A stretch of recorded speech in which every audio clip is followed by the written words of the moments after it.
A forgotten law is still the law. Commander Elias Thorne stood on the bridge of the survey corvette, Venture, watching ghosts dance. The Seraphim Drift was a graveyard of stellar phenomena, a place where gravitic tides tore starlight into ribbons. Somewhere in that shimmering chaos was a whisper, a signal that had defied physics for 3 standard centuries. It was a perfect repeating mathematical proof broadcast on a dead channel. Nomos, the ship's logic core, rendered it as a quiet hum in the recycled air, a sound just at the edge of hearing that promised either revelation or ruin. Thorne felt it in his bones, a vibration that had nothing to do with the ship's inertial dampeners. He ran a hand over the cool metal of his command chair, his knuckles tracing the faint outline of a sigil etched there, a family heirloom from a first expansion ancestor. A balanced scale held within a circle of thorns. Signal integrity remains at 97%. Lieutenant Ava Jorik reported, her voice a steady anchor in the spectral noise. No degradation, no Doppler shift. It's like the source is everywhere and nowhere at once.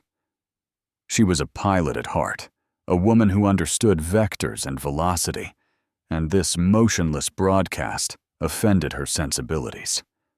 Thorne appreciated her grounding presence. She kept the theoretical from becoming the fanatical. He needed that balance, especially with Dr. Kenji Tanaka on board. Tanaka, the mission's lead xeno-archivist, leaned over his console, his eyes alight with a fervor Thorne found both inspiring and dangerous. "It's not a signal, Commander," he murmured, his fingers dancing across holographic projections of the waveform. "It's an invitation, a keyhole. The sleeping arrays are resonating with it." He pointed to a secondary reading, a faint energy return from the heart of the drift. It was a structure impossibly large and cold, a void in the chaos that should not exist. This was their destination. The universe does not like perfect symmetry. The stakes were simple and immense. If the signal was what Tanaka believed it to be, a relic of the near-mythical First Expansionary Fleet, it was the single greatest discovery in human history. It was a piece of their lost golden age, a time when humanity had built wonders. But if it was a weapon, as Fleet Command feared, they were flying into the jaws of a Leviathan. And they were not alone. A tight beam message had arrived an hour ago, cold and formal. The Coalition jurisdictional fleet was en route, their intention clear, to quarantine the anomaly, to cage the ghost. Thorne had one cycle to make contact before the bureaucrats and their legal binders arrived to smother history in red tape. Nomos, Thorne said, his voice quiet, but firm. "Project the source structure. Best guess rendering." The air in the center of the bridge shimmered, coalescing into a 3-dimensional model. It was a vast obsidian spindle, kilometers long, adorned with geometric patterns that seemed to shift and writhe. It wasn't a ship built for travel, but for presence. It was a sanctuary and a fortress, its design speaking a language of authority and permanence that modern vessels had long forgotten. Deep within its core, represented by a pulsing light, were the sleeping arrays. A truth cannot be unlearned. It's beautiful. Tanaka whispered, a hint of reverence in his tone. Jorik just folded her arms, her expression grim. "It's a dreadnought, Kenji. A big one." Thorne saw both. He saw the elegant lines of a cathedral and the cold, hard edges of a weapon designed to enforce a forgotten peace. He saw the sigil from his family's history, the scales of justice written in architecture across a canvas of dead stars. They were approaching a sleeping judge. The hum in the air was the sound of its slow, dreaming breath. His duty was to wake it, and his terror was that it would find them wanting. The Venture moved like a scalpel through the shimmering tissues of the nebula. Dust motes the size of mountains drifted past the forward viewports, their crystalline structures refracting the light of distant pulsars. Each particle was a potential hull breach, a tiny missile in the dark. Yorick flew the ship with a surgeon's precision, her hands tracing economical patterns over her control surfaces. The automated systems could have handled it, but in the drift, everyone trusted a human touch over an algorithm's cold calculus. The hum of the ancient signal grew stronger, no longer a subconscious vibration, but an audible resonant tone that seemed to settle in their chests. It was the sound of a question waiting for an answer. "We are 40,000 kilometers from the object," Nomos announced, its synthesized voice cutting through the tension. "Gravitational and energy readings are stable, but anomalous. The object is a perfect radiation sink. It reflects nothing. All sensor returns are indirect, based on the void it creates." Thorn nodded, his eyes fixed on the growing blackness ahead. It was like a hole in the universe, a patch of absolute nothing against which the brilliant chaos of the nebula was starkly contrasted. The obsidian anchorage, as Tanaka had named it. A port for a vessel of pure law. A family on a farming moon, 2 systems away, paused their evening meal. Their daughter, barely 7, pointed a shaky finger at the sky. A new star had appeared in their heavens, a faint, steady light within the familiar iridescent smear of the seraphim drift. It did not twinkle. It just watched. Her father, a man who knew the old stories, felt a tremor of unease he could not explain. He pulled his daughter close, his gaze locked on that unwavering point of light. "Legacy is the debt the dead collect from the living. I'm detecting a focused energy emission."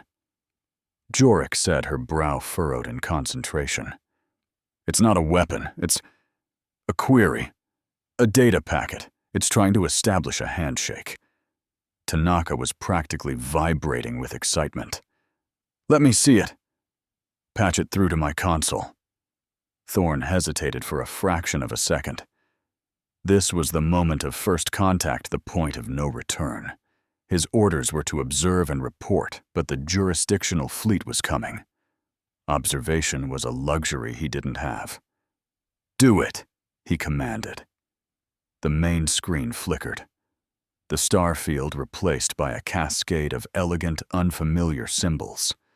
They were mathematical constants, physical laws, and logical operators arranged in a sequence of profound complexity.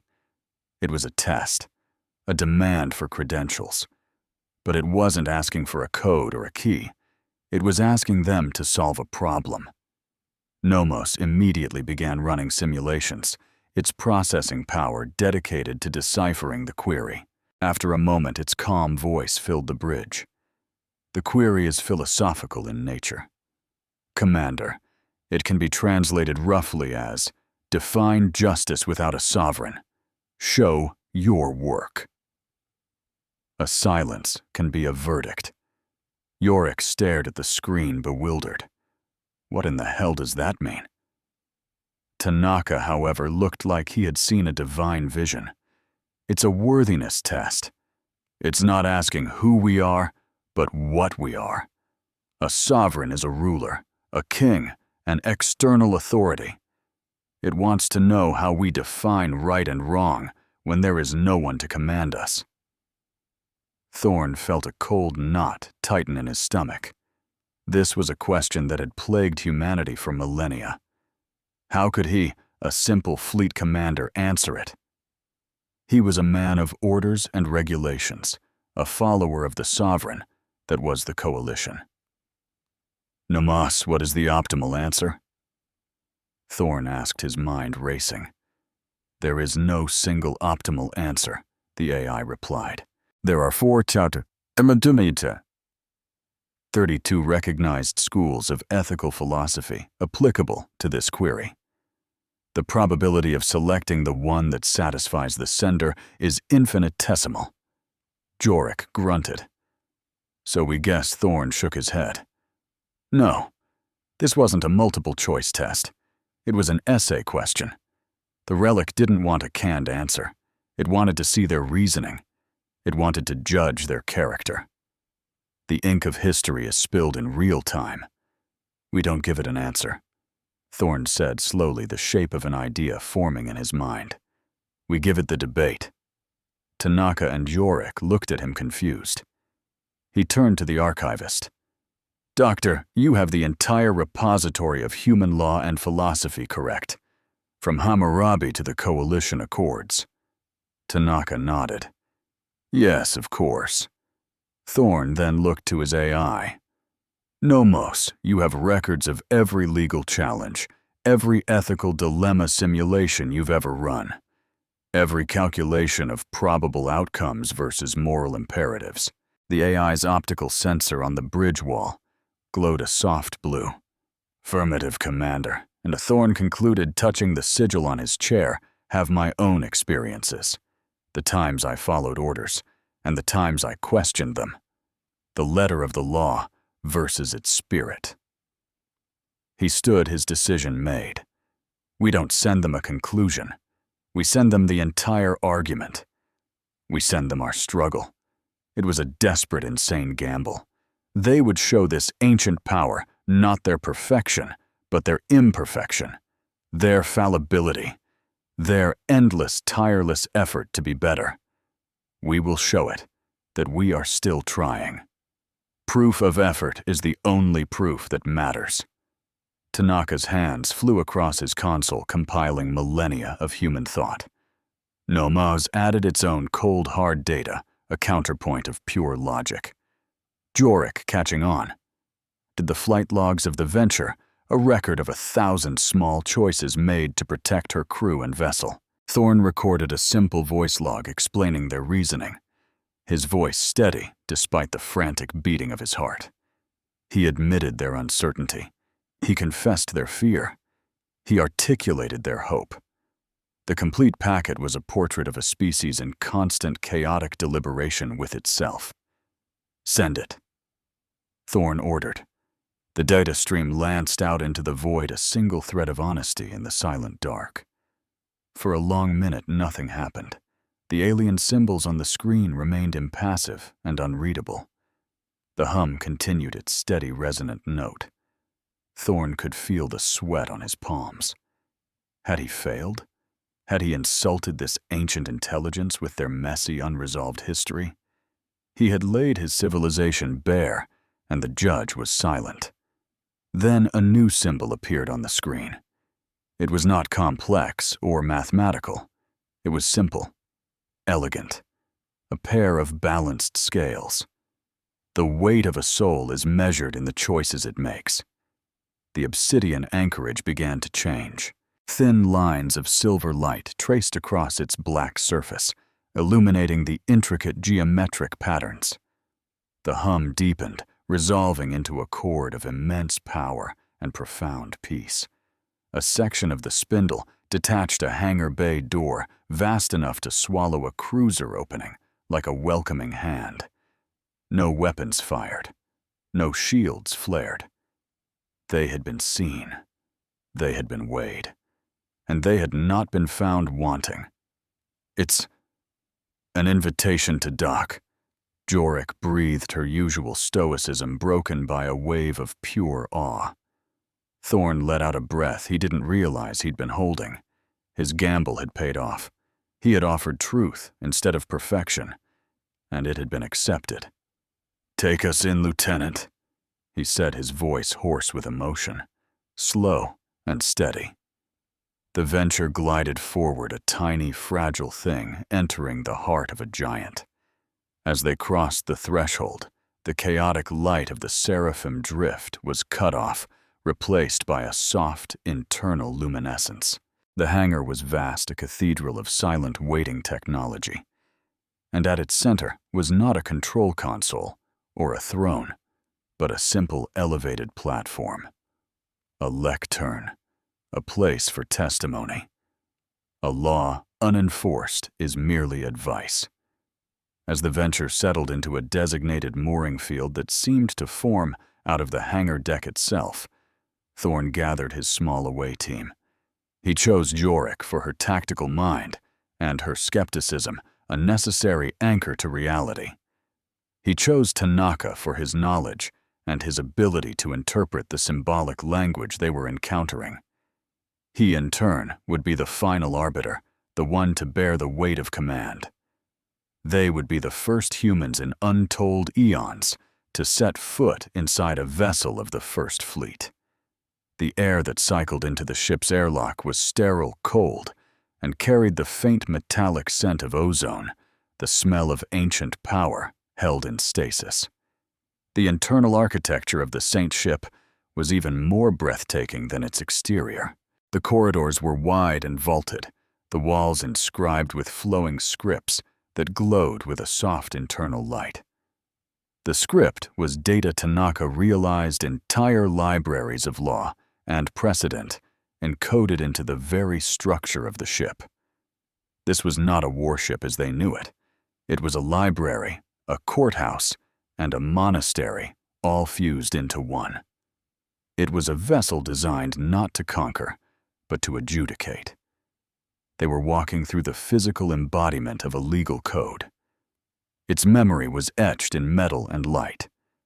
They reached the central chamber, a vast spherical room that Thorn instinctively knew was the bridge, though it bore no resemblance to one. There were no chairs, no consoles, no viewports. In the center of the chamber, floating in a gentle gravitic field, was the lectern they had seen from the hangar, a simple waist-high pillar of black, unadorned metal. As Thorn approached, a single symbol bloomed into existence on its surface, the balanced scales. This was the interface. This was the heart of the Justiciar. Tanaka had named it, and the name felt undeniably right. It appears to require a petitioner. Tanaka said, his voice hushed. A single individual to stand at the lectern. Thorn looked at his team. Yorick gave a sharp nod. Tanaka looked at him with absolute faith. It had to be him. He was the commander. He was the one who had offered their civilization's soul in tribute. He stepped forward, his boots echoing in the profound silence, and placed his hand on the cool, smooth surface of the lectern. The ship responded instantly. Light flooded his mind. Not a violent intrusion, but a seamless flow of information. He saw star charts, historical records, legal arguments. He felt the ship's immense patient consciousness, a mind that had slept for ages, dreaming of order and balance. A single moment can repay an eternity of waiting. He was not its master. He was its steward. The ship, the Justiciar, was an artificial intelligence of unimaginable complexity, but it was bound by a core directive. It was an instrument of law, and it required a living, sapient being to provide context to act as the juror. It could not act alone. It could only enable. It could present the facts, suggest the precedents, and execute the verdict. The final moral judgment had to come from a mortal hand. This was the great wisdom of its creators. The law needs a conscience. A sudden jarring alert broke his communion with the vessel. It came from the Venture, a tight beam comm from Nomos. Commander, the AI's voice said. Now piped directly into Thorn's mind. By the Justiciar's systems, the jurisdictional fleet has arrived. They have translated from hyperspace at the edge of the drift. 4 cruisers, 12 destroyers. They are hailing us. A new window of information opened in Thorn's perception, a tactical display projected by the Justiciar. He saw the enemy fleet, their icons blinking red. Their formation was a cage designed to corner and contain. They are demanding our immediate surrender and the relinquishment of the unsecured ancient asset. Nomos continued. Admiral Valerius of the cruiser Precedent is in command. Thorn knew the name. Valerius was a brilliant tactician, but a dogmatic legalist. He saw the universe in terms of regulations and subsections. To him, the Justiciar was not a miracle. It was a cosmic infraction, a dangerous variable that needed to be filed away in a secure locker. Valerius saw a threat to order, not an embodiment of it. Through the lectern, Thorn could feel the Justiciar's systems aboas on analyzing the approaching fleet.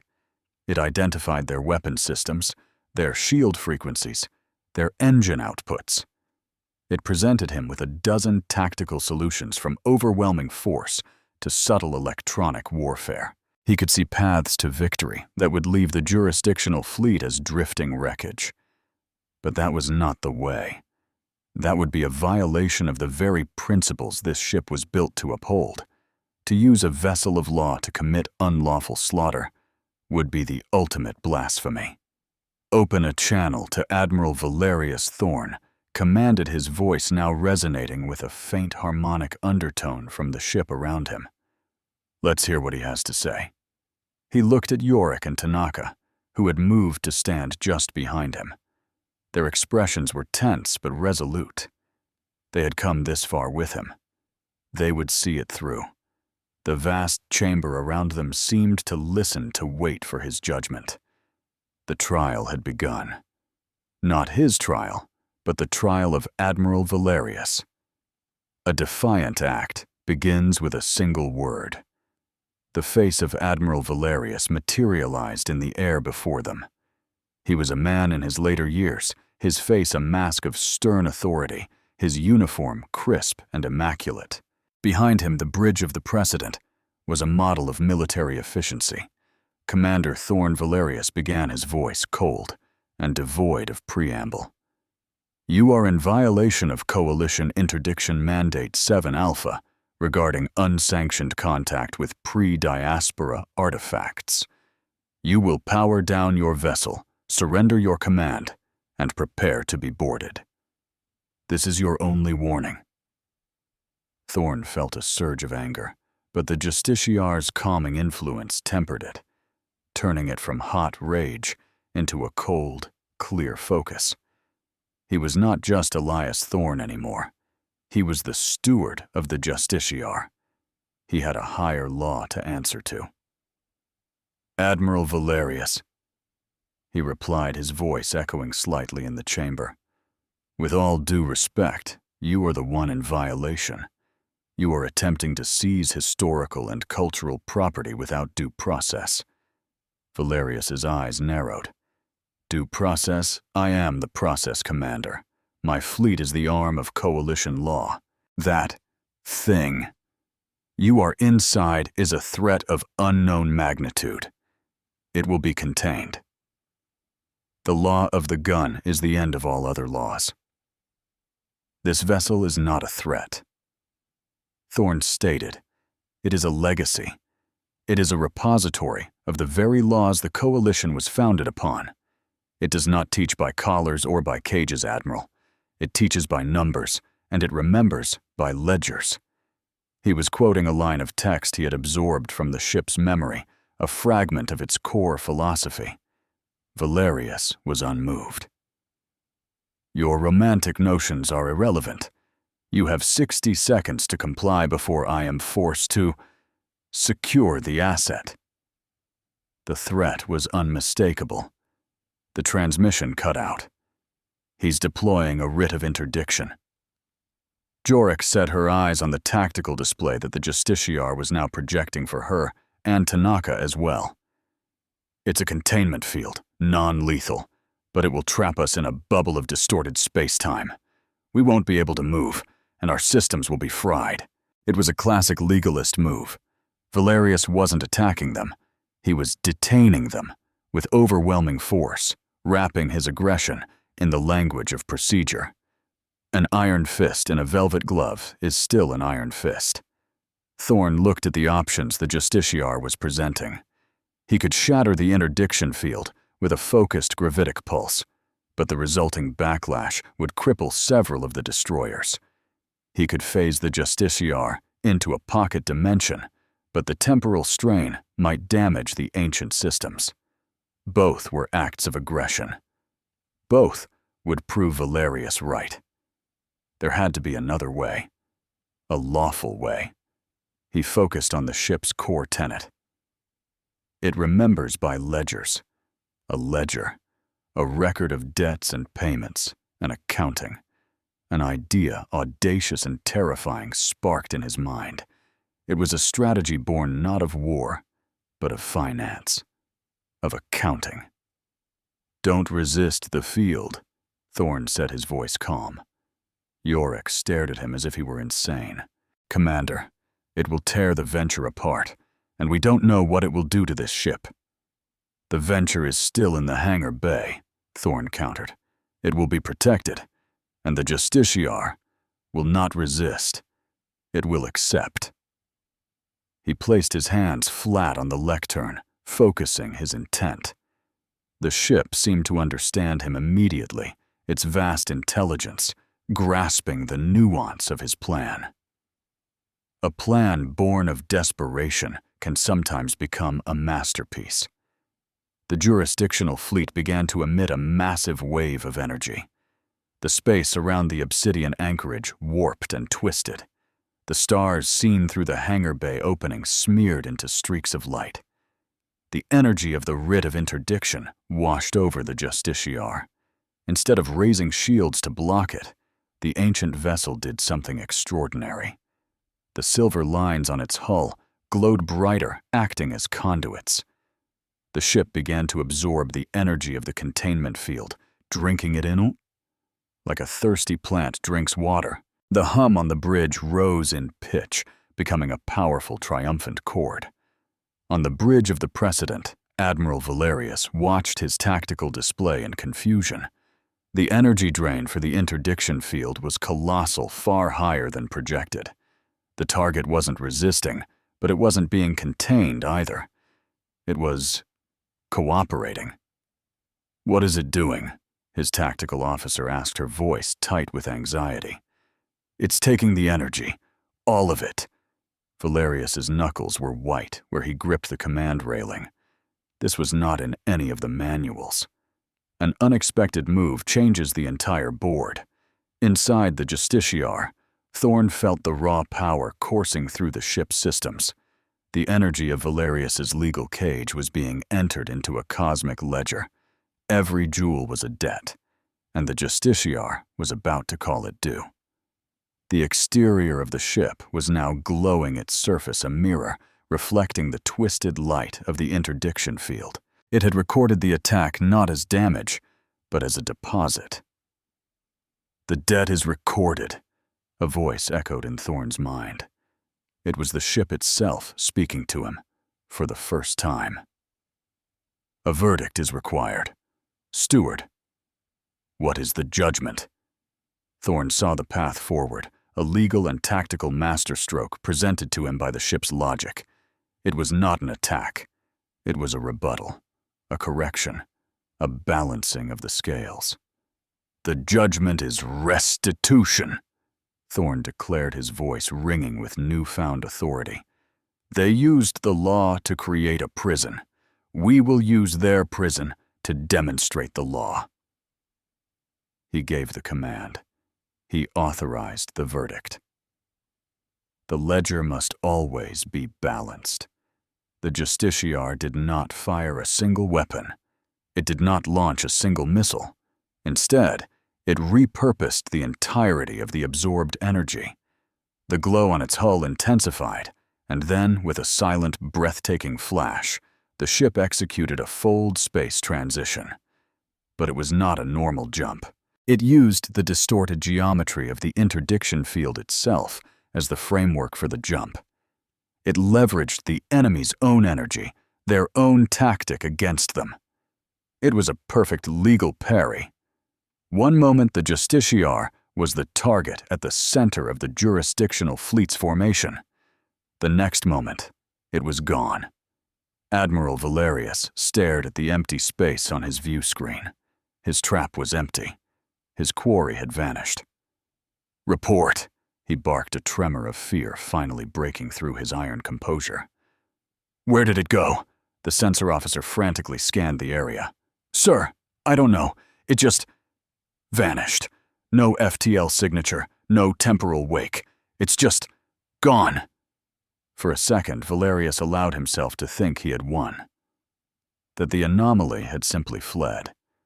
But then a proximity alarm blared across his bridge, a screeching, insistent cry of imminent danger. Every officer on his bridge turned to look at the aft view screen. And there it was. The Justiciar, silent and immense, had reappeared directly behind his flagship, inside his fleet's carefully controlled formation. It had used the energy of his cage to take a single perfect step, placing itself in a position of absolute tactical dominance. It had not broken his law. It had used his law to outmaneuver him. The silver lines on its hull were dimming its systems cool and ready. The energy account was now settled. The scales were balanced. On the bridge of the ancient Saint ship, Elias Thorne stood at the lectern, the calm center of a storm he had just unleashed, feeling the cold, quiet hum of justice served.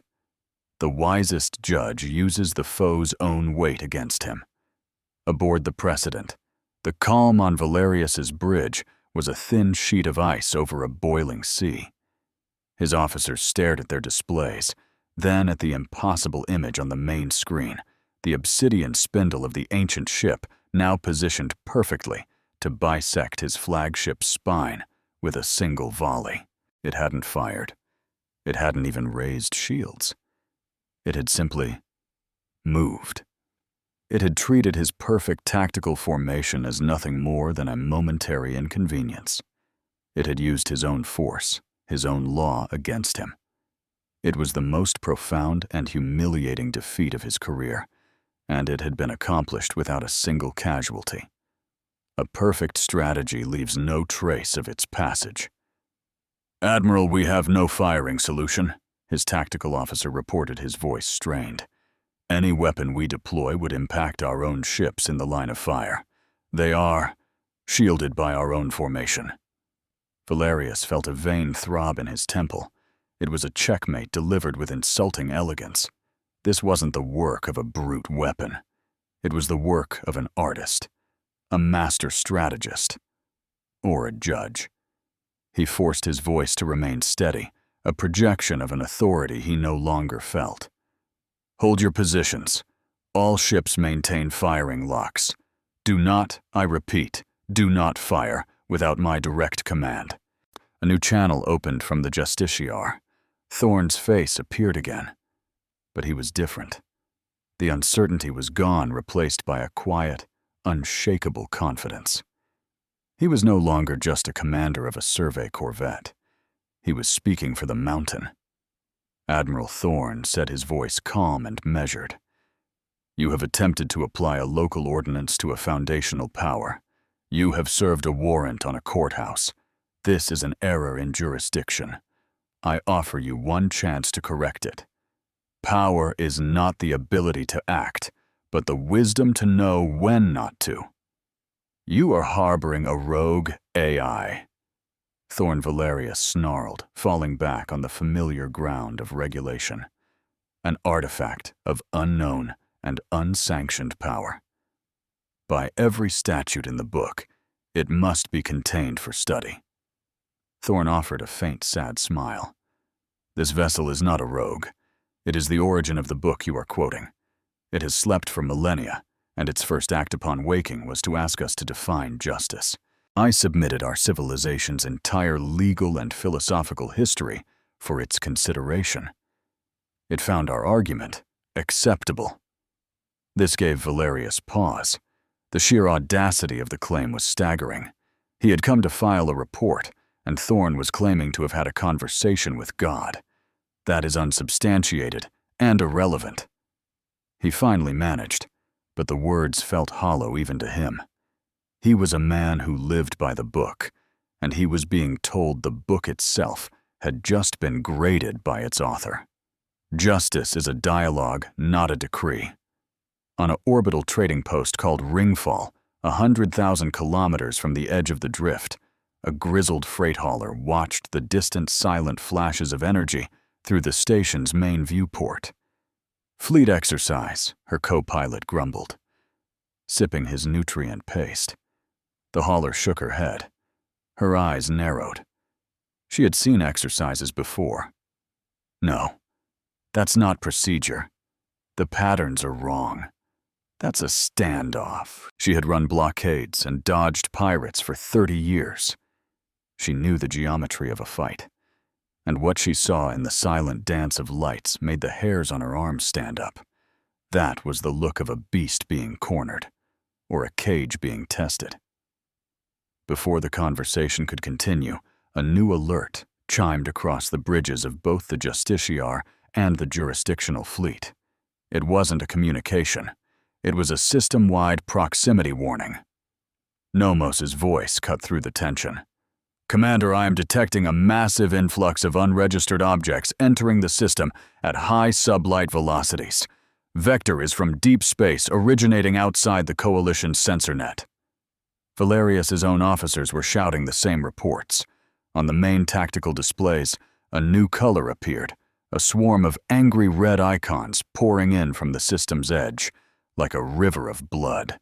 A problem postponed is a crisis invited. Identify them, Thorn and Valerius said in near unison on their respective bridges. The sensor data resolved, and a collective chill went through both crews. The objects were small insectoid and impossibly numerous. They had no biological signs, no heat signatures beyond waste energy, and they were broadcasting nothing but chaotic predatory static. They were a self-replicating swarm of scavenger drones, a gray plague that stripped systems of their resources from asteroids to starships. The carrion swarm, a scourge that hadn't been seen in this sector for a century. They were drawn to high energy outputs. The standoff between the two fleets had been a dinner bell. Admiral Thorn's voice was urgent, cutting through the rising panic on the precedent. Our dispute is now secondary. That swarm will consume everything in this system, starting with your fleet and this vessel. We must act together. Valerius stared at the approaching tide of red. His fleet was powerful, but it was designed for ship-to-ship combat, for ordered battle against a recognizable command structure. The swarm had no leader. It had no strategy beyond consumption. It was a force of nature, a mindless, hungry storm of flying teeth. To a hammer, every problem looks like a nail. To a plague, everything looks like food. All ships, Valerius commanded, his voice tight. Assume anti-swarm formation Delta 7. Prioritize point defense cannons. Target the largest clusters first. It was the textbook response. It was also, he knew deep down, hopelessly inadequate. They could destroy thousands of the drones, but millions would get through.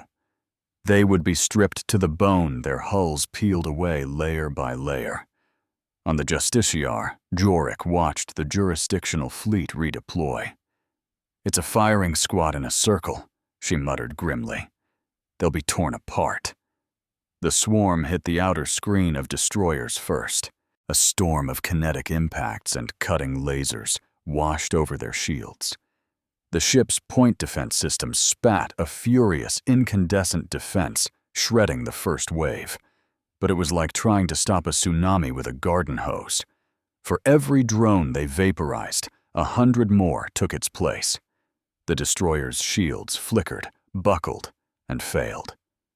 Warning klaxons shrieked across the fleet-wide comms as the first hull breaches were reported. The swarm was not just a physical threat. As it consumed the ships, it was consuming their data, their logic. A destroyer. The Resolute suddenly turned on its sister ship, its own cannons firing wildly, its systems co-opted by the plague. Chaos is a ladder that goes nowhere. Thorn watched the unfolding disaster, his heart pounding. The Justiciar was presenting him with military solutions, overwhelming options that could annihilate the swarm. It could emit a gravitic pulse that would crush the drones into dust. It could unleash a wave of energy that would fry their simple circuits. But the ship's intelligence also highlighted the collateral damage. Such methods would also cripple Valerius's fleet. It would be saving them by destroying them. It would be an act of violence, not justice. It would be a failure of his first true test as steward. He focused on the lectern, on the core nature of the vessel around him. It remembers by ledgers. It teaches by numbers. You don't defeat chaos by adding more chaos. You defeat it by imposing order. The swarm was not an army. It was a flawed equation, a run-on sentence in the language of the universe. It didn't need to be erased. It needed to be corrected. I need a new solution, Thorn broadcast to the Justiciar's consciousness. Not a weapon, a proof, an audit. A debt can be paid, but a mistake must be corrected. The ship responded instantly. A new strategy unfolded in his mind, elegant, beautiful, and terrifyingly dangerous. It would not destroy the swarm. It would pacify it. The drones operated on a simple core command: acquire resources, replicate. The Justiciar could introduce a new command, a subtle, irresistible piece of logic delivered via a focused resonance wave. It could add a single line to their core code. Balance the ledger. It would instruct them to return what they have taken, to repair what they have broken, to restore the system to equilibrium. It would turn a plague of consumption into a force of restoration. But there was a cost. To generate a resonance wave of sufficient complexity and power to rewrite the entire swarm's hive mind would require an immense focused energy burst. The Justiciar would have to divert all power from its shields, from its weapons, from everything but life support and the emitter array. For several critical seconds, it would be completely vulnerable, and it needed a focusing point, a relay to triangulate the wave's origin. It needed a small, fast ship to fly directly into the heart of the swarm. It needed a lure. "Jorik," Thorn said, his voice quiet. "I have a job for the venture. There is no sacrifice without risk, and no victory without sacrifice." Ava Jorik listened to the plan without a word, her eyes fixed on the tactical display. The venture was a survey ship, not a warship. Its shields were rated for stellar radiation, not a million tiny ravenous machines. To fly into the center of that storm was suicide. But she also saw the clean, undeniable logic of it. She saw the shape of Thorn's desperate, brilliant gambit. She gave a single sharp nod. "Just tell me where to park it, Commander." Her calm acceptance was more profound than any heroic speech. Thorn opened a channel to the dying fleet. "Admiral Valerius, I have a solution, but I need you to trust me. I am sending my ship, the Venture, into the center of the swarm. When it reaches its position, you must cease all offensive action. You must lower your shields." On the bridge of the Precedent, Valerius's officers stared at their admiral in disbelief. Lower their shields. It was madness. "He's insane," his first officer whispered. Valerius looked at the tactical display. 2 of his destroyers were already lost. A third was burning. The swarm was tightening its grip. His way had failed. The book had no answers for this. He had only one choice left: to trust the man he had come to arrest. A leap of faith requires closing your eyes to the abyss. "All ships," Valerius commanded, his voice raw. "Target the drones around the Corvette Venture. Clear a path for it, and prepare to stand down on my mark." The jurisdictional fleet, what was left of it, rallied. They shifted their fire, no longer trying to save themselves, but to forge a corridor of light and fire into the heart of the swarm for the small survey ship.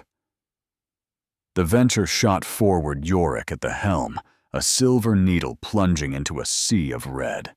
Drones swarmed it, their cutting lasers scoring fiery lines across its hull. Alarm screamed on its small bridge.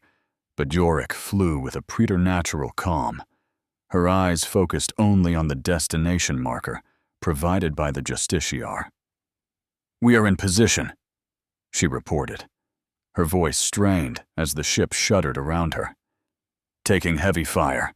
Hull integrity at 40%. Now, Admiral Thorne commanded. Valerius gave the order. "All ships cease fire. Lower shields." Across the battlefield, the guns fell silent. The jurisdictional fleet floated naked and vulnerable. The swarm, its primary opposition, gone converged on the 2 points of interest, the massive, silent Justiciar and the small, wounded Venture at its heart. It was the moment of ultimate commitment. The quietest moment is often the loudest. Thorne placed his hands on the lectern and gave the final command. "Execute the audit." The Justiciar unleashed its power, not as a weapon, but as a thought, a single perfect, irresistible idea. A wave of pure mathematical truth washed out from the ancient vessel, focused through the Venture, and propagated through the swarm. It was not a destructive wave, but a communicative one. On the bridges of the human ships, the chaotic static of the swarm vanished, replaced by a single resonant tone. The drones stopped their attack. Their movements, once frantic and random, became ordered, geometric, purposeful. The swarm had received a new law. It began its work immediately. The drones that had been cutting into the hulls of the destroyers reversed course. They began meticulously repairing the damage, their cutting lasers now acting as welding torches, patching the breaches they had just created. They retrieved debris, reassembling shattered armor plates. They swarmed over the crippled rogue destroyer Resolute, not to consume it, but to carefully disable its corrupted systems and guide it back to its fleet. The Carrion Swarm. The Gray Plague had become a fleet of celestial mechanics. It was a miracle. A terrifying, beautiful miracle of applied logic. A verdict can be a weapon, or it can be a healing balm. The cost, however, had been real. Thorne felt a wave of feedback through the lectern, a dizzying sense of energy expenditure that left him gasping. The Justiciar's internal lights dimmed its systems, entering a low-power recovery state. The immense effort had drained its reserves, leaving it quiet and spent. On the Venture, Yorick fought to keep her ship alive. The final pulse of the swarm's attack before they were pacified had torn through her port nacelle. The ship was crippled, bleeding plasma into the void, but its crew was alive. Scars had been earned. A price had been paid. Admiral Valerius stood on his bridge, silent. He had witnessed the impossible. He had seen a force of pure chaos, subdued not by superior firepower, but by a superior argument. He had seen a law more powerful than any in his books, a law that could rewrite the nature of reality itself.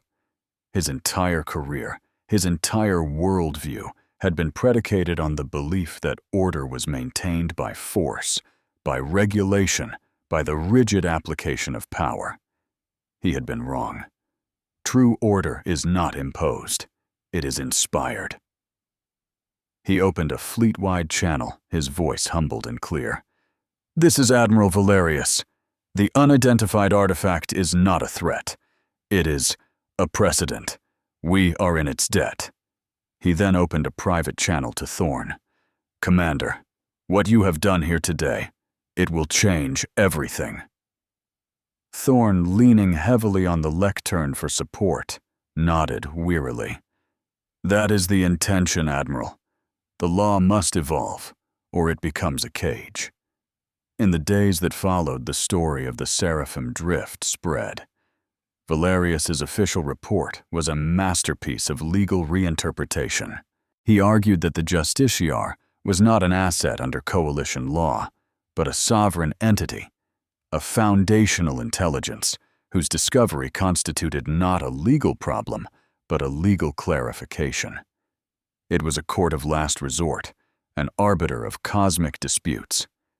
Elias Thorne, by virtue of his actions and the ship's acceptance, was recognized as its official steward, a combination of judge, jury, and diplomat. A new legal category was created, a precedent locked into the coalition's highest codes.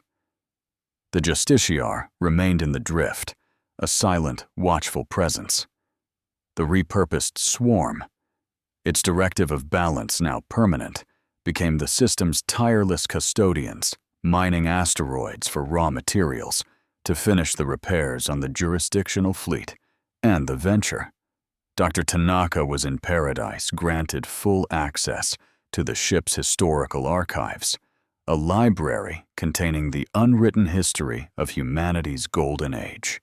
Yorick, her arm, in a light cast from a hull breach, oversaw the final repairs on her beloved corvette, her skepticism replaced by a fierce protective loyalty. Thorne stood on the bridge of the Justiciar, which now felt more like home than any place he had ever known. The lights had returned to their full, soft luminescence, the ship's power restored. He felt its quiet consciousness around him, a patient, ancient presence. His duty was immense. He was no longer just a man following orders. He was a man who had to interpret the very spirit of the law, to weigh the balance not just for his crew, but for his entire civilization. It was a terrifying and exhilarating burden. He looked out at the starfield, no longer seeing a chaotic void, but a ledger waiting to be balanced.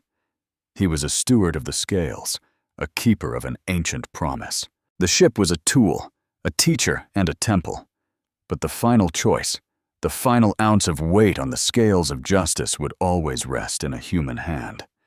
That was the terrible, beautiful secret of the First Fleet. The law was not an algorithm. It was a conscience. The lectern before him glowed, and a new line of script appeared in its glowing internal ledger, a formal record of the day's events, a testament to the new precedent. A judge does not wield power. He serves judgment.